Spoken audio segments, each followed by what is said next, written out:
Okay, found the problem with my bombardier. You can see the back of the vehicle here.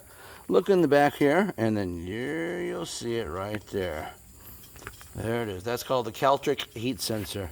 Now this wire used to go to that, and as you can see there, sorry, this wire used to go on that.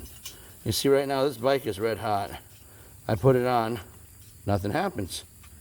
Hey, but I happen to have a new one, brand new one right here. And it's hard to video while you're, but let me pause it. Okay, and let me plug it in. Look at that. Runs like a top. Why is the fan running? Because the Caltric heat sensor was bad. I heated this one up in hot water, and that's why it's running right now. And as soon as this heat sensor gets cooled off, that fan will turn off, with or without the bike being turned on. Alright, just to let you guys know, there it is.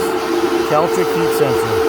That's your problem. You need to change that if you don't have a running 2004, was it 2000 to 2005 Bombardier.